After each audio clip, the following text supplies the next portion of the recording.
Hello मेरे प्यारे साथियों, इस वीडियो के माध्यम से भौतिकी यानी फिजिक्स के 100 महत्वपूर्ण क्वेश्चन कराने जा रहा हूं, जो आने वाले भविष्य में एसएससी, रेलवे या कोई भी कॉम्पिटिटिव एग्जामिनेशन में यह क्वेश्चन आपके लिए महत्वपूर्ण साबित होगा।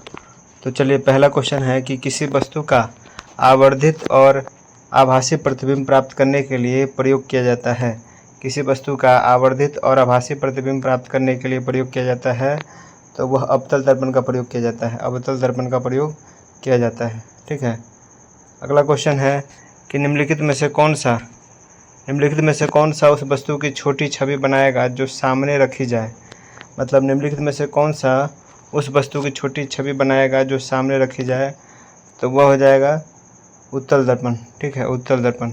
अगला क्वेश्चन है कि किसी विशेष दर्पण के सामने खड़े होने पर मनुष्य को अपना सिर और शरीर वास्तविक आकार से छोटा दिखाई देता है, जबकि टांगे वास्तविक आकार की दिखाई देता है। तो दर्पण किन दर्पणों से मिलकर बना हुआ है।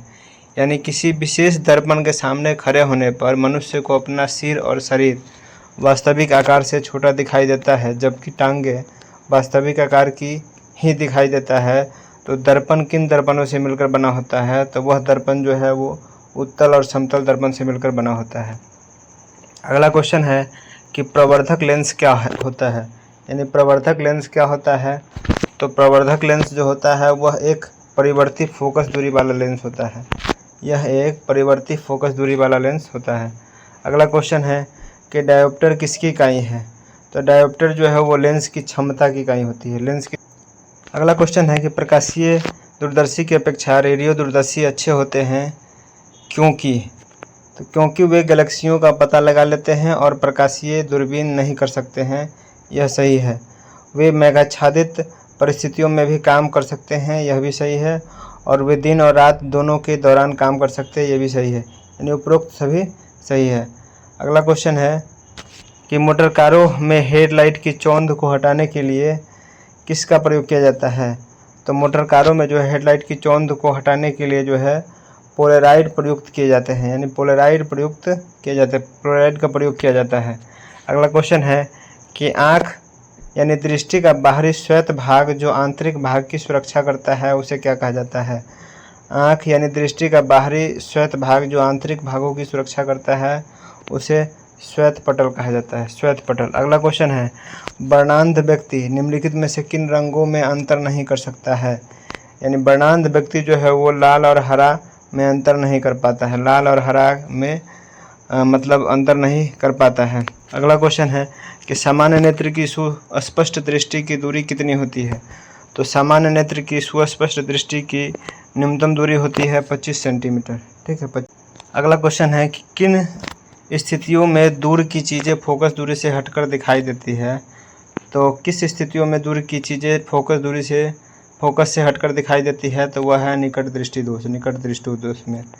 अगला क्वेश्चन है कि मानव आँख की संवेदनशीलता अधिकतम होती है। मानव आँख की संवेदनशीलता अधिकतम होती है तो किस में होती है, तो हरे क्षेत्र में अधिकतम होती है। अगला क्वेश्चन है कि एक आदमी 10 मीटर से ज़्यादा दूर स्पष्ट नहीं देख सकता है, वह किस रोग से ग्रस्त है। तो वह निकट दृष्टि दोष से ग्रसित है, क्योंकि निकट दृष्टि दोष में नज़दीक की वस्तु दिखाई देती है लेकिन दूर की वस्तु स्पष्ट नहीं दिखाई देती है। और निकट दृष्टि दोष को दूर करने के लिए अवतल लेंस का प्रयोग किया जाता है। जबकि दूर दृष्टि दोष या दीर्घ दृष्टि दोष में क्या होता है कि दूर की वस्तु स्पष्ट दिखाई देती है लेकिन नज़दीक की वस्तु स्पष्ट नहीं दिखाई देती है। और दूर दृष्टि दोष को दूर करने के लिए उत्तल लेंस का प्रयोग किया जाता है। ठीक उसी तरह ज्यादा दृष्टि दोष होता है तो उसमें द्विफोक्सी लेंस का प्रयोग किया जाता है। अगला क्वेश्चन है कि आँख का वह अंश जिसमें सबसे अधिक अपवर्तनांक होता है। आँख का वह अंश जिसमें सबसे अधिक अपवर्तनांक होता है तो लेंस कहा जाता है। ठीक है, तो उसे क्या कहा जाता है, लेंस कहा जाता है। अगला क्वेश्चन है कि मानव की आँख में दूर दृष्टि को ठीक किया जा सकता है। यानी दूर दृष्टि को ठीक करने के लिए किस लेंस का प्रयोग किया जाता है, तो उत्तल लेंस का प्रयोग किया जाता है। निकट दृष्टि दोष के लिए अवतल लेंस का प्रयोग किया जाता है और दूर दृष्टि को दूर करने के लिए उत्तल लेंस का प्रयोग किया जाता है। अगला क्वेश्चन है कि एक साधारण सूक्ष्म दृष्टि में अंतिम प्रतिबिंब होता है। एक साधारण सूक्ष्मदर्शी में अंतिम प्रतिबिंब होता है कैसा होता है, तो वह आभासी, आवर्धित तथा सीधी प्रतिबिंब होता है। अगला क्वेश्चन है कि सूर्य ग्रहण को नंगी आंखों से देखना खतरनाक होता है, क्यों? क्योंकि सूर्य से निकलने वाली जो पराबैंगनी किरणें होती है, विकिरण होती है, वो हमारे दृष्टि पटल को जो है जला देती है। इसीलिए जो है सूर्य ग्रहण के समय में नंगी आंखों से नहीं देखना चाहिए। ठीक है। अगला क्वेश्चन है कि मानव की आँख का निकट दृष्टि दोष को ठीक करने के लिए जो है किसका उपयोग किया जाता है, यानी ठीक किया जा सकता है, तो वह जो है अवतल लेंस का प्रयोग करके जो है निकट दृष्टि दोष को ठीक किया जा सकता है। अगला क्वेश्चन है कि मायोपिया समरूप है। मायोपिया को निकट दृष्टि दोष के नाम से भी जाना जाता है। मायोपिया जो होता है उसको निकट दृष्टि दोष के नाम से जाना जाता है और निकट दृष्टि दोष को दूर करने के लिए अवतल लेंस का प्रयोग किया जाता है। ठीक उसी तरह अगर बोला जाए तो हाइपरमेट्रोपिया जो होता है, हाइपरमेट्रोपिया, तो उसको हम लोग दूरदृष्टि दोष कहते हैं और इसको दूर करने के लिए जो है उत्तल लेंस का प्रयोग किया जाता है। अगला क्वेश्चन है कि उल्लू पूर्ण अंधकार में स्पष्ट रूप से देख सकता है क्योंकि रॉड के साथ उसकी बड़ी बड़ी आँखों के गोले आगे की तरफ निकली होती है और उसको द्विनेत्री दृष्टि प्रदान करते हैं। अगला क्वेश्चन है कि निकट दृष्टि दोष क्या है, तो निकट दृष्टि दोष क्या है, तो इसमें क्या होता है कि दूर की वस्तुओं को स्पष्ट नहीं देख सकते हैं, मतलब नज़दीक की वस्तु स्पष्ट दिखाई देता है लेकिन दूर की वस्तु स्पष्ट नहीं दिखाई देता है। ठीक है। अगला क्वेश्चन है कि अंतरिक्ष यात्रियों को आकाश दिखाई देता है कैसा, तो अंतरिक्ष यात्रियों को आकाश कैसा दिखाई देता है, तो काला दिखाई देता है। ठीक है। अगला क्वेश्चन है वर्णांधता का दोष किस लेंस के द्वारा दूर किया जा सकता है, तो वर्णांधता यानी नाइट ब्लाइंडनेस का जो है दोष, उसको दूर करने के लिए इनमें से किसी भी दर्पण, यानी कि नाइट ब्लाइंडनेस अगर रोग किसी को हो गया तो किसी भी प्रकार के लेंस अगर लगा दिया जाए तो उसको ठीक नहीं किया जा सकता है। ठीक है। अगला क्वेश्चन है कि प्रोटेनोपिया एक प्रकार की वर्णांधता है, उनमें रोगी कौन सा रंग नहीं देख पाता है। प्रोटेनोपिया एक प्रकार की वर्णांधता है, उसमें रोगी कौन सा रंग नहीं देख पाता है, तो इनमें से उपरोक्त सभी रंग नहीं देख पाता, चाहे वो लाल हो, हरा हो या नीला हो, इनमें से कोई भी रंग नहीं देख पाता है, यानी लाल, हरा और नीला जो है रंग नहीं देख पाता है। अगला क्वेश्चन है कि नीले रंग की कांच की प्लेट नीले रंग की प्रतीत होती है क्योंकि, नीले रंग की कांच की प्लेट नीले रंग की प्रतीत होती है क्योंकि यह नीले रंग की रोशनी को प्रसारित करती है। अगला क्वेश्चन है कि प्रकाश का वेग है, तो प्रकाश का वेग कितना होता है, तो 3 गुने में 10 के पावर 8 मीटर प्रति सेकंड होता है। प्रकाश का वेग जो होता है वो 3 गुने में 10 के पावर 8 मीटर प्रति सेकंड होता है। अगला क्वेश्चन है कि फोटोन निम्नलिखित में से किसकी मूलभूत इकाई है, तो फोटोन जो होता है वो प्रकाश की मूलभूत इकाई होती है, यानी प्रकाश का अगर यूनिट पूछे तो फोटोन होता है। अगला क्वेश्चन कि प्रकाश किरण पुंज जो अत्यंत दिशिक होता है उसे क्या कहा जाता है, तो लेजर कहा जाता है। दृष्टि के अस्थायित्व का सिद्धांत इनमें से प्रयुक्त होता है, तो दृष्टि के अस्थायित्व का सिद्धांत जो है वो प्रयुक्त होता है सिनेमा में। ठीक है। अगला क्वेश्चन है कि निम्नलिखित में से क्या न्यूटन के रंग चक्रिका परीक्षण की कार्यप्रणाली के लिए उत्तरदायी है, तो वह है दृष्टि का अस्थायित्व का सिद्धांत। अगला क्वेश्चन कि सोलर सेल में निम्नलिखित में से किस सिद्धांत पर कार्य करता है, तो सोलर सेल जो होता है वो फोटो वोल्टिक प्रभाव के सिद्धांत पर कार्य करता है। अगला क्वेश्चन कि एक प्रकाश वर्ष किसकी इकाई होती है, तो एक प्रकाश वर्ष जो होता है वो दूरी की इकाई होती है। अगला क्वेश्चन पृथ्वी की सतह के ऊपरी ओजोन परत निम्न में से किसके विरुद्ध कवच की तरह कार्य करती है। पृथ्वी की सतह से ऊपरी ओजोन परत निम्न में से किसके विरुद्ध कवच की तरह कार्य करती है, तो वह पराबैंगनी किरणों के विरुद्ध कवच की तरह कार्य करती है, यानी कि ओजोन परत जो होता है वो पराबैंगनी किरणों से बचाव करती है। ठीक है। अगला क्वेश्चन है कि फोटोग्राफी में मुख्य रूप से कौन से रंग होते हैं, तो फोटोग्राफी में मुख्य रूप से जो है लाल, नीला और हरा रंग होते हैं, लाल, नीला और हरा रंग होते हैं। अगला क्वेश्चन है निम्नलिखित में से क्या CRT का भाग नहीं है, CRT का इनमें से कौन सा भाग नहीं है, तो वह है गैस प्लाज्मा। अगला क्वेश्चन है कि निम्नलिखित में से किस में प्रकाश की चाल सबसे अधिक होती है, तो प्रकाश की चाल सबसे अधिक निर्वात में होती है, यानी वैक्यूम में प्रकाश की चाल सबसे अधिक होती है। अगला क्वेश्चन है कि लेजर का आविष्कार किसने किया था, तो लेजर का आविष्कार जो है गॉर्डन गोल्ड ने किया था, गॉर्डन गोल्ड ने। अगला क्वेश्चन है एलईडी का आविष्कार किसने किया था? तो एलईडी का आविष्कार जो है वो निक होलोनियाक के द्वारा किया गया था, निक होलोनियाक के द्वारा। अगला क्वेश्चन, आकाश और समुद्र की नीलिमा को नापने के लिए प्रयोग की जाने वाली युक्ति है, यानी कि आकाश और समुद्र की नीलिमा को मापने के लिए कौन सा यंत्र का प्रयोग किया जाता है? तो वह कायानोमीटर का प्रयोग किया जाता है, कायानोमीटर का प्रयोग किया जाता है। अगला क्वेश्चन है कि ल्यूमेन इकाई है, ल्यूमेन किसकी इकाई होती है? तो ल्यूमेन जो होती है वो ज्योति तीव्रता की इकाई होती है। अगला क्वेश्चन है कि श्वेत प्रकाश कितने रंगों का मिश्रण होता है, यानी कि श्वेत प्रकाश जो है वो 7 रंगों का मिश्रण होता है। प्रिज्म पर जो है अगर श्वेत प्रकाश को मतलब डाला जाता है तो वह 7 रंगों में विभाजित हो जाता है, उसे ही हम लोग स्पेक्ट्रम कहते हैं, ठीक है, या प्रकाश का वर्ण विक्षेपण भी कहते हैं। अगला क्वेश्चन है कि परमाणु घड़ी निम्नलिखित में से किसके संक्रमण पर आधारित है? तो परमाणु घड़ी जो है वो सीजियम के संक्रमण पर आधारित है, सीजियम के संक्रमण पर आधारित है।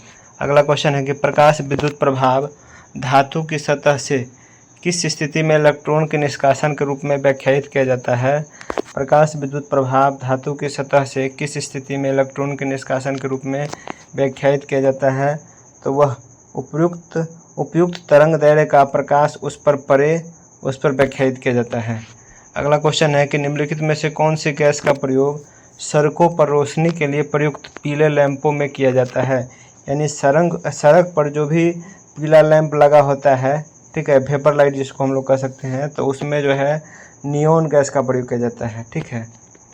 अगला क्वेश्चन है कि प्रकाश ऑक्सीकरण प्रक्रिया शुरू की जाती है, तो प्रकाश ऑक्सीकरण प्रक्रिया जो है शुरू की जाती है प्रकाश के द्वारा। अगला क्वेश्चन है कि होलोग्राम क्या है? तो होलोग्राम जो होता है वो फोटोग्राफीय रिकॉर्ड को बनाने के लिए त्रिविमीय प्रतिबिंब होता है। होलोग्राफ फोटोग्राफीय रिकॉर्ड को बनाने के लिए त्रिविमीय प्रतिबिंब होता है। अगला क्वेश्चन है ऑप्टिकल फाइबर का आविष्कार किसने किया था? तो ऑप्टिकल फाइबर का आविष्कार जो है नरेंद्र कपानी के द्वारा किया गया था, नरेंद्र कपानी के द्वारा। अगला क्वेश्चन है प्रकाशिक तंतु का प्रयोग निम्नलिखित में से किसके लिए किया जाता है? तो प्रकाशिक तंतु का जो प्रयोग किया जाता है वो संचार सेवा के लिए किया जाता है। अगला क्वेश्चन है कि सर सीवी रमन को उसके किस प्रयोग के लिए नोबेल पुरस्कार प्रदान किया गया था? तो सर सीवी रमन को जो है प्रकाश के प्रकीर्णन के लिए जो है उसे नोबेल पुरस्कार दिया गया था। अगला क्वेश्चन है कि प्रकाश तरंगे हैं, तो प्रकाश किस प्रकार की तरंगे होती है? तो वह विद्युत चुंबकीय तरंगे होती है। अगला क्वेश्चन है कि प्रकाश को सूर्य से पृथ्वी तक पहुंचने में कितना समय लगता है? तो प्रकाश को सूर्य से पृथ्वी तक पहुंचने में जो है 8.3 मिनट यानी 8 मिनट 3 सेकंड लगता है। किसी माध्यम का तापमान बढ़ने पर प्रकाश की चाल क्या होती है? तो किसी माध्यम में तापमान बढ़ने पर जो है प्रकाश की चाल में कोई परिवर्तन नहीं होता है। अगला क्वेश्चन कि प्रकाश का वेग सबसे पहले किसने मापा था? तो प्रकाश का वेग जो है सबसे पहले रोमर ने मापा था। प्रकाश का वेग जो है सबसे पहले किसने मापा था? तो रोमर ने मापा था, ठीक है। अगला क्वेश्चन है कि पीले रंग का पूरक रंग कौन सा है? तो पीले रंग का जो है पूरक रंग होता है वह नीला रंग होता है। अगला क्वेश्चन कि दो समीप रखी हुई वस्तुओं में भेद करने की क्षमता को कहते हैं। दो समीप रखी हुई वस्तुओं में भेद करने की क्षमता को क्या कहा जाता है? तो उसे विश्लेषणात्मक क्षमता कहा जाता है, विश्लेषणात्मक क्षमता कहा जाता है। अगला क्वेश्चन है कि कौन सी घटना क्लाइडोस्कोप में होती है? कौन सी घटना जो है क्लाइडोस्कोप में होती है? तो वह परावर्तन की घटना होती है। अगला क्वेश्चन आवर्धक लेंस में जो है कौन सी लेंस प्रयोग किया जाता है? तो आवर्धक लेंस में जो है उत्तल लेंस का प्रयोग किया जाता है। अगला क्वेश्चन कि जब एक वस्तु दो समानांतर समतल दर्पण के मध्य रखा जाता है तो बनने वाली प्रतिबिंब की संख्या कितनी होती है? तो जब एक वस्तु को दो समानांतर समतल दर्पण के मध्य रखा जाता है तो बनने वाले प्रतिबिंबों की संख्या जो होती है वो अनंत होती है। अगला क्वेश्चन है कि डैश से सूर्य प्रकाश 7 रंगों में विभाजित हो जाता है। तो प्रिज्म से जो है सूर्य का प्रकाश जो होता है वो 7 रंगों में विभाजित हो जाता है। अगला क्वेश्चन है कि दंत विज्ञानी या दंत चिकित्सक द्वारा किस दर्पण का प्रयोग दांतों की बड़ी छवि को देखने के लिए करता है? दंत विज्ञानी दंत चिकित्सक द्वारा किस दर्पण का प्रयोग दांतों की बड़ी छवि देखने के लिए किया जाता है? तो वह अवतल दर्पण का प्रयोग करते हैं, ठीक है। अगला क्वेश्चन है कि परावर्तन के नियमानुसार क्या होता है। तो परावर्तन के नियमानुसार आपतन कोण परावर्तन कोण सदैव बराबर होता है, यानी आपतन कोण और परावर्तन कोण जो है दोनों हमेशा बराबर होता है। अगला क्वेश्चन है कि किसने प्रथम कार्यकारी लेसर का आविष्कार किया था। तो टी.एच. मैमम के द्वारा किया गया था। अगला क्वेश्चन है कि सपाट चमकीली सतह जैसे दर्पण से परावर्तन कहलाता है। सपाट चमकीली सतह जैसे दर्पण से परावर्तन कहलाता है, उसे क्या कहते हैं। तो सतत कहते हैं। ठीक है।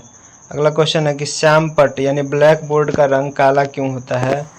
तो श्यामपट्ट या ब्लैक बोर्ड का रंग जो है काला इसलिए होता है क्योंकि यह सभी रंगों को अवशोषित कर लेता है। अगला क्वेश्चन कि जब प्रकाश की किरण किसी किनारे अथवा संकीर्ण छिद्र या चीर से गमन करती है तो प्रकाश के मुड़ने का कारण क्या है। जब प्रकाश किरण किसी किनारे अथवा संकीर्ण छिद्र या चीर से गमन करती है तो प्रकाश के मुड़ने का कारण क्या है। तो यह है विवर्तन। अगला क्वेश्चन है कि मरुस्थल अथवा रेगिस्तान में मृग मरीचिकाओं के निर्माण का क्या कारण है। मरुस्थल अथवा रेगिस्तान में मृग मरीचिकाओं के निर्माण का कारण क्या है। तो यह है अपवर्तन अथवा पूर्ण आंतरिक परावर्तन। ठीक है, यानी अपवर्तन तथा पूर्ण आंतरिक परावर्तन के कारण जो है रेगिस्तान में जो है मृग मरीचिका का निर्माण होता है। अगला क्वेश्चन है कि प्रकाश की गति सर्वाधिक होती है। तो प्रकाश की गति सबसे ज़्यादा किसमें होती है। तो निर्वात में यानी वैक्यूम में होती है। अगला क्वेश्चन है कि उत्तल दर्पण सामान्यतः प्रयोग होता है। तो उत्तल दर्पण का प्रयोग जो है वो वाहन के पीछे के भागों को देखने के लिए किया जाता है, यानी इसको हम बोल सकते हैं कि वाहन में जो है साइड मिरर के रूप में जो है उत्तल दर्पण का प्रयोग किया जाता है। अगला क्वेश्चन कि यदि वस्तु की बृहत और विपरीत उल्टा प्रतिबिंब पश्च दृष्टि अवलोकन दर्पण में दिखता है तो किस दर्पण का प्रयोग किया जाता है। यदि वस्तु की बृहत और विपरीत उल्टा प्रतिबिंब पश्च दृश्य मतलब पीछे के दृश्य अवलोकन दर्पण में दिखता है तो किस दर्पण का प्रयोग किया जाता है। तो इसमें जो है अवतल दर्पण का प्रयोग किया जाता है। अगला क्वेश्चन है कि ऊपर से देखने पर पानी की टंकी का तल उभरा हुआ प्रतीत होता है, क्यों होता है। तो यह जो है अपवर्तन के कारण उभरा हुआ प्रतीत होता है। अगला क्वेश्चन है कि लाल और हरे रंग को मिलाने पर कौन सा रंग बनता है। तो लाल और हरा रंग को मिलाने पर जो है पीला रंग बनता है। अगला क्वेश्चन कि प्रकाश कणों की प्रकृति किस परिघटना में परिलक्षित होती है। तो प्रकाश कणों की प्रकृति जो होती है वह प्रकाश संश्लेषण प्रभाव में परिलक्षित होती है। अगला क्वेश्चन है कि जब नीला तथा हरा रंग मिश्रित किया जाता है तो कौन सा रंग बनता है। तो नीला तथा हरा रंग को मिश्रित किया जाता है तो कौन सा रंग बनता है। तो श्यान या आसमानी रंग बनता है। अगला क्वेश्चन है कि प्रकाशीय तंतु निम्नलिखित में से किस सिद्धांत पर कार्य करता है। तो प्रकाशीय तंतु जो है वो पूर्ण आंतरिक परावर्तन के सिद्धांत पर कार्य करता है। अगला क्वेश्चन है कि जब प्रकाश एक माध्यम से दूसरे माध्यम में जाता है तो उसकी दिशा परिवर्तन की घटना क्या कहलाती है। तो उसे अपवर्तन कहा जाता है। ठीक है। वाहनों का साइड मिरर किस प्रकार का दर्पण है, यानी वाहनों के साइड मिरर में जो है किस प्रकार का दर्पण का प्रयोग किया जाता है। तो साइड मिरर में जो है उत्तल दर्पण का प्रयोग किया जाता है। समतल दर्पण द्वारा बना प्रतिबिंब जो दर्पण सतह पर नहीं प्राप्त किया जा सकता है कहलाता है। समतल दर्पण द्वारा बना प्रतिबिंब जो दर्पण सतह पर नहीं प्राप्त किया जा सकता है कहलाता है। तो क्या कहलाता है, वह आभासी प्रतिबिंब कहलाता है। अगला क्वेश्चन है कि किसी वस्तु का प्रतिबिंब रेटिना पर कितने सेकंड तक बना रहता है। तो किसी वस्तु का प्रतिबिंब जो है रेटिना पर 1/16वां सेकंड तक बना रहता है। अगला क्वेश्चन है कि अवतल दर्पण द्वारा स्क्रीन या शीशा के सतह पर्दे पर बनने वाला प्रतिचित्र कहलाता है। तो वह क्या कहलाता है, वास्तविक प्रतिचित्र कहलाता है। अवतल दर्पण द्वारा स्क्रीन या शीशा के सतह पर्दे पर बनने वाला प्रतिचित्र कहलाता है। तो वास्तविक चित्र कहलाता है। अगला क्वेश्चन है कि आपतित बिंदु पर आपतित किरण डैश और परावर्तित किरण सभी एक ही समान सतह पर होते हैं।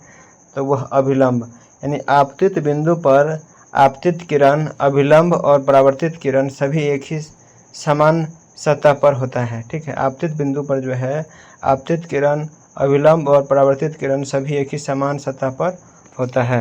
अगला क्वेश्चन है कि समतल दर्पण द्वारा निर्मित परावर्तन है। तो समतल दर्पण द्वारा निर्मित परावर्तन जो होता है वो पार्श्व के विपरीत व्युत्क्रम होता है। अगला क्वेश्चन उत्तल तथा अवतल दर्पण उदाहरण है। तो उत्तल तथा अवतल दर्पण जो है वो गोलीय दर्पण का उदाहरण है। अगला क्वेश्चन है कि डैश और आपतित किरण के बीच बना कोण आपतन कोण कहलाता है। तो वह अभिलंब और आपतित किरण के बीच बना कोण जो होता है वो आपतन कोण कहलाता है। ठीक है, अब हम लोग चैप्टर 4 पढ़ेंगे, जिसमें ध्वनि यानी साउंड के बारे में हम लोग अच्छे से पढ़ेंगे। तो क्वेश्चन है कि आर्द्र वायु में ध्वनि का वेग शुष्क वायु की तुलना में अधिक होता है, क्योंकि आर्द्र वायु में क्या होता है?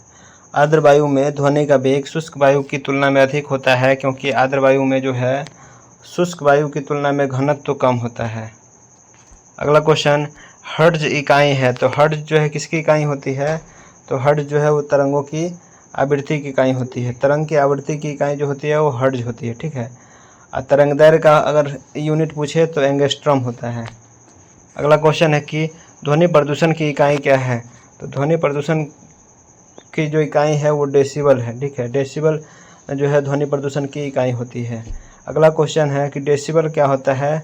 तो ध्वनि की स्तर की जो यूनिट होती है वो डेसिबल होती है। ठीक है, ध्वनि स्तर का एक माप होता है डेसिबल। अगला क्वेश्चन है कि दिन के समय में आवासीय क्षेत्र में शोर का अनुमत स्तर कितना होता है, यानी अनुमानतः स्तर कितना होता है? तो 55 डेसिबल होता है। अगला क्वेश्चन कि पराश्रव्य तरंग की आवृत्ति होती है। तो पराश्रव्य तरंगों की आवृत्ति जो होती है वो 20 हर्ट्ज से ऊपर होती है, 20 हर्ट्ज से। अगला क्वेश्चन कि मनुष्य को ध्वनि कंपन की अनुभूति किस आवृत्ति सीमा में होती है? तो मनुष्य को ध्वनि कंपन की अनुभूति जो है वो 20 हर्ट्ज से लेकर के 20,000 हर्ट्ज तक होती है। यानी ये कह सकते हैं कि मनुष्य के श्रव्य तरंग की जो ध्वनि होती है वो 20 हर्ट्ज से लेकर के 20,000 हर्ट्ज तक होती है। अगला क्वेश्चन है कि तरंगों की तीव्रता का अनुपात 25:9 है, तो उसके विस्तार का अनुपात क्या होगा? तो तरंगों की तीव्रता का अनुपात जो है अगर 25:9 है तो उसके विस्तार का अनुपात जो होगा वो 5:3 होगा, क्योंकि यह जो होता है विस्तार का अनुपात रूट अंडर में 25:√9 होता है, और यह रूट बाहर में आएगा तो 5:3 हो जाएगा। ठीक है, अगला क्वेश्चन है कि पराध्वनिक विमान एक प्रघाती तरंग पैदा करते हैं। तो पराध्वनिक विमान एक प्रघाती तरंग पैदा करते हैं, उसे ध्वनि बूम कहा जाता है, ध्वनि बूम कहा जाता है। अगला क्वेश्चन है कि किसका ध्वनि के वेग पर कोई प्रभाव नहीं पड़ता है? निम्नलिखित में से किसका ध्वनि के वेग पर कोई प्रभाव नहीं पड़ता है? तो दाब का जो है ध्वनि के वेग पर कोई प्रभाव नहीं पड़ता है। अगला क्वेश्चन है कि ध्वनि नहीं गुजर सकती है। तो ध्वनि जो है वो निर्वात से नहीं गुजर सकती है। अगला क्वेश्चन, निम्नलिखित में से ध्वनि सबसे तेज यात्रा करती है। तो ध्वनि सबसे ज़्यादा तेज यात्रा करती है किस में? स्टील में करती है। अगला क्वेश्चन है कि किस माध्यम में ध्वनि अपेक्षाकृत तेज चलती है? तो सबसे अधिक ध्वनि जो है तेज होती है वो ठोस माध्यम है, यानी कि हम कह सकते हैं कि लोहे की छड़ में सबसे ज़्यादा तेज ध्वनि चलती है। अगला क्वेश्चन है कि ध्वनि का तारतम्य किस पर निर्भर करता है? तो ध्वनि का तारतम्य जो है उसकी आवृत्ति पर निर्भर करता है। ध्वनि का तारतम्य जो है उसकी आवृत्ति पर निर्भर करता है। अगला क्वेश्चन कि वायु के तापमान में परिवर्तन से ध्वनि का निम्नलिखित में से कौन सा गुण प्रभावित होता है? तो वायु के तापमान में परिवर्तन से ध्वनि का निम्नलिखित में से कौन सा गुण प्रभावित होता है? तो आवृत्ति प्रभावित होता है। अगला क्वेश्चन है कि शिकार परभक्षियों या बाधाओं का पता लगाने के लिए चमगादड़ अथवा डॉल्फिन किस परिघटना का प्रयोग करते हैं? शिकार परभक्षियों या बाधाओं का पता लगाने के लिए चमगादड़ अथवा डॉल्फिन किस परिघटना का प्रयोग करते हैं? तो प्रतिध्वनि निर्धारण का प्रयोग करते हैं। अगला क्वेश्चन है कि जब कंपन स्वरित्र त्रिभुज मेज पर रखा जाता है तो एक तेज ध्वनि सुनाई देती है, यह किस कारण से होता है? जब कंपन स्वरित्र त्रिभुज मेज पर रखा जाता है तो एक तेज ध्वनि सुनाई देती है, वह किस कारण से होती है? तो वह जो है प्रणोदित कंपन की वजह से होती है। अगला क्वेश्चन है कि ध्वनि तरंगों में निम्नलिखित में से कौन सी घटना घटित नहीं हो सकती है? ध्वनि तरंगों में कौन सी घटना घटित नहीं हो सकती है? तो वह ध्रुवन की घटना नहीं घटित हो सकती है, ध्रुवन की घटना नहीं घटित हो सकती है। अगला क्वेश्चन है कि ध्वनि तरंगों को ध्रुवित नहीं किया जा सकता है क्योंकि? तो ध्वनि तरंगों को ध्रुवित नहीं किया जा सकता है क्योंकि यह अनुदैर्घ्य तरंग होता है। ध्वनि तरंग जो होता है वो अनुदैर्घ्य तरंग होता है। ठीक है, अगला क्वेश्चन है कि गैस में ध्वनि का वेग निर्भर करता है। तो गैस में ध्वनि का वेग जो है उसके गैस के घनत्व और प्रत्यास्थता पर निर्भर करता है। गैस के घनत्व और प्रत्यास्थता पर निर्भर करता है। अगला क्वेश्चन है कि जब हम किसी ध्वनि को सुनते हैं तो उसके स्रोत की पहचान किसके द्वारा की जा सकती है? तो ध्वनि में उपस्थित ओवरटोन के द्वारा जो है उसके स्रोत की पहचान की जा सकती है। अगला क्वेश्चन है कि निम्नलिखित में से कौन सी तरंग अलग है, यानी इनमें से कौन सी तरंग जो होता है वो अलग है? तो ध्वनि तरंग जो है अलग है, क्योंकि जो होता है वो अनुदैर्घ्य तरंग है। बाद बाकी प्रकाश तरंग, एक्स किरणें, रेडियो तरंगे जो है ये अनुप्रस्थ तरंगे होती हैं। अगला क्वेश्चन है कि किसके कारण ध्वनि की संवेदना का गुण हमारे कानों को प्रभावित करता है? तो ध्वनि तरंग का तरंग रूप जो होता है वो हमारे कान को प्रभावित करता है। ध्वनि तरंग का तरंग रूप जो होता है वो हमारे कानों को प्रभावित करता है। अगला क्वेश्चन है कि कंपन की उत्पत्ति का कारण क्या है? तो कंपन की उत्पत्ति का कारण जो होता है वो व्यतिकरण होता है। कंपन की उत्पत्ति का कारण क्या होता है? तो व्यतिकरण होता है। अगला क्वेश्चन है कि ध्वनि की उच्चता किस पर निर्भर करती है? तो ध्वनि की जो उच्चता होती है वह आयाम पर निर्भर करती है। ठीक है, उसके आयाम पर निर्भर करती है। अगला क्वेश्चन है कि पिच या तारत्व का कंपन जो है किस पर निर्भर करता है? तो पिच या तारत्व का कंपन जो है उसकी आवृत्ति पर निर्भर करती है। आवृत्ति का ऐसा यूनिट जो होता है वो हर्ट्ज होता है। तरंगदैर्घ्य का ऐसा यूनिट जो होता है वो एंगस्ट्रॉम होता है। अगला क्वेश्चन है कि किसी यंत्र द्वारा उत्पन्न ध्वनि की गुणवत्ता किस पर निर्भर करती है? किसी यंत्र द्वारा उत्पन्न ध्वनि की गुणवत्ता किस पर निर्भर करती है? तो इनमें से किसी पर निर्भर नहीं करती है, न तो आवृत्ति पर, न ही तीव्रता पर, न ही ओवरटोन की संख्या पर। अगला क्वेश्चन है कि श्रव्य ध्वनि की तरंगदैर्घ्य से अधिक तरंगदैर्घ्य वाली ध्वनि तरंगे कहलाती है। श्रव्य ध्वनि की तरंगदैर्घ्य से अधिक तरंगदैर्घ्य वाली ध्वनि तरंगे कहलाती है, तो वह क्या कहलाती है? अपश्रव्य ध्वनि तरंगे कहलाती है। अपश्रव्य ध्वनि तरंगे कहलाती है। अगला क्वेश्चन है कि यदि ध्वनि वायु से जल में संचार करती है तो कौन सी मात्रा परिवर्तित नहीं होती है? यदि ध्वनि वायु से जल में संचार करती है तो कौन सी मात्रा परिवर्तित नहीं होती है? तो वह जो है आवृत्ति परिवर्तित नहीं होती है। अगला क्वेश्चन है कि पराश्रव्य ध्वनि तरंगों का पता लगाया जा सकता है। तो पराश्रव्य ध्वनि तरंगों का पता लगाया जा सकता है कुंड ट्यूब के द्वारा। अगला क्वेश्चन है सोनोग्राफी में प्रयुक्त तरंगे होती है। तो सोनोग्राफी में प्रयुक्त तरंगे जो होती है वो पराश्रव्य तरंगे होती है। अगला क्वेश्चन, प्रतिध्वनि उत्पन्न होती है। तो प्रतिध्वनि जो है वो ध्वनि के परावर्तन के कारण उत्पन्न होती है। अगला क्वेश्चन, सोनार कौन से सिद्धांत पर आधारित है? तो सोनार जो है वो प्रतिध्वनि पर आधारित है। ठीक है, प्रतिध्वनि के सिद्धांत पर आधारित है। और सोनार का फुल फॉर्म होता है साउंड नेविगेशन एंड रेंजिंग। अगला क्वेश्चन है कि कंपन स्ट्रिंग के व्यवहार का अध्ययन करने के लिए किस युक्ति का प्रयोग किया जाता है? तो सोनोमीटर का प्रयोग किया जाता है। अगला क्वेश्चन है कि ध्वनि सबसे तेज संचार करता है। तो ध्वनि सबसे तेज जो है स्टील में, यानी कि ठोस में बोल सकते हैं कि सबसे ज़्यादा संचार करता है, और स्टील जो है यह ठोस का उदाहरण है। अगला क्वेश्चन है कि गैस में ध्वनि की चाल अनुक्रमानुपाती होती है। तो गैस में ध्वनि की चाल जो है वो समतापी प्रत्यास्थता के वर्गमूल के अनुपाती होता है। गैस में ध्वनि की चाल जो है अनुक्रमानुपाती होती है किसके? तो समतापी प्रत्यास्थता के वर्गमूल के अनुक्रमानुपाती होती है। अगला क्वेश्चन है कि डॉपलर प्रभाव लागू होता है। तो डॉपलर प्रभाव जो है वह ए और बी यानी कि प्रकाश तरंगों पर भी और ध्वनि तरंग दोनों पे जो है डॉपलर प्रभाव लागू होता है। अगला क्वेश्चन है कि निम्नलिखित में से कौन सा पशु पराश्रव्य ध्वनि को सुन सकता है? तो निम्नलिखित में से कौन सा पशु पराश्रव्य ध्वनि को सुन सकता है? तो वह होता है चमगादड़। अगला क्वेश्चन है कि निमज्जित वस्तु का पता लगाने के लिए किस उपकरण का प्रयोग किया जाता है? तो निमज्जित वस्तु का पता लगाने के लिए सोनार का प्रयोग किया जाता है। ठीक है। अगला क्वेश्चन है कि वायु में ध्वनि का वेग किसमें परिवर्तन के साथ परिवर्तित नहीं होता है? वायु में ध्वनि का वेग किसमें परिवर्तन के साथ परिवर्तित नहीं होता है? तो वह वायु के दाब में परिवर्तन के साथ परिवर्तित नहीं होता है।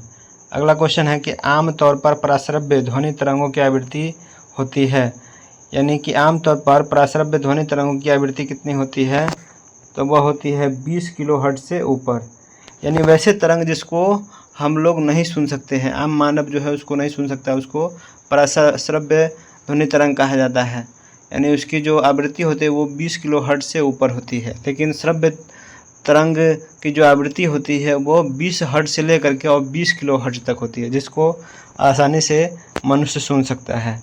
अगला क्वेश्चन है कि वायु में ध्वनि का वेग है, तो वायु में ध्वनि का वेग क्या होता है, तो तापमान घटने के साथ घटता है। अगला क्वेश्चन कि ध्वनि ऊर्जा को विद्युत ऊर्जा में रूपांतरित करने के लिए प्रयुक्त युक्ति कहलाती है। यानी वैसा उपकरण जो ध्वनि ऊर्जा को विद्युत ऊर्जा में रूपांतरित कर दे उसे क्या कहा जाता है, तो माइक्रोफोन कहा जाता है। ठीक है। अगला क्वेश्चन है कि न्यूनतम प्रबलता की ध्वनि जिसको मनुष्य के कान सुन सकते हैं तो वह कितना होता है, तो वह जो होता है वो 0.0002 म्यू बार होता है। ठीक है। न्यूनतम प्रबलता की ध्वनि जिसको मनुष्य के कान सुन सकता है उसको 0.0002 म्यू बार होता है। ठीक है। अगला क्वेश्चन है कि मनुष्य के लिए सामान्य तथा उच्चतम ध्वनि की श्रव्यता की सीमा होती है। मनुष्य के लिए सामान्य तथा उच्चतम ध्वनि की श्रव्यता की सीमा होती है, यानी सबसे मिनिमम होता है वो 60 डेसिबल होता है और मैक्सिमम जो है वो 80 डेसिबल होता है। मनुष्य जो है वो मुख्य रूप से 60 डेसिबल तक सुनता है और अधिक से अधिक 80 डेसिबल तक सुन सकता है। ठीक है। तो इसको हम बोल सकते हैं कि 60 डेसिबल से 80 डेसिबल तक। अगला क्वेश्चन है कि वर्षा वाले दिनों में अधिक दूरी की ध्वनि सुनाई देती है, क्योंकि वर्षा वाले दिनों में अधिक दूरी की ध्वनि सुनाई देती है क्योंकि ध्वनि आर्द्र वायु में तेज चलती है। अगला क्वेश्चन है कि निम्नलिखित में से ध्वनि का कौन सा गुण वायु के तापमान के परिवर्तित होने पर प्रभावित होता है, तो वह होता है आवृत्ति। ठीक है। अगला क्वेश्चन, रेलवे प्लेटफॉर्म पर खड़े व्यक्ति को पहुंचने और प्रस्थान करने वाली ट्रेन की सीटी सुनाई देती है। रेलवे प्लेटफॉर्म पर खड़े व्यक्ति को पहुंचने और प्रस्थान करने वाली ट्रेन की सीटी सुनाई देती है अधिक तारत्व की जब ट्रेन आएगी, अधिक तारत्व की जब ट्रेन आएगी। अगला क्वेश्चन है कि निम्नलिखित में से कौन सा शब्द ध्वनि तरंगों से संबंधित नहीं है, यानी इनमें से कौन सा जो है शब्द ध्वनि तरंगों से संबंधित नहीं है, तो वह कैंडेला नहीं है। ठीक है। कैंडेला नहीं है क्योंकि ज्योति तीव्रता का जो मात्रक होता है वो कैंडेला होता है, बाद बाकी हर्ट्ज, डेसिबल और मैक संख्या जो है वो ध्वनि तरंगों से संबंधित है। अगला क्वेश्चन है कि यदि ऑक्सीजन का घनत्व हाइड्रोजन के घनत्व का 16 गुना है तो उसके वेग में क्या अनुपात होगा, यानी ऑक्सीजन का घनत्व हाइड्रोजन के घनत्व से 16 गुना है तो उसके वेग में क्या परिवर्तन होगा, तो उसके वेग में जो है 1:4 का परिवर्तन होगा। यानी ये बोल सकते हैं कि रूट में जो है उसके वेग जो है रूट में 1:√16 और यही रूट से बाहर आएगा तो 1 अनुपात जो है वो 4 क्या हो जाएगा, अनुपात में हो जाएगा।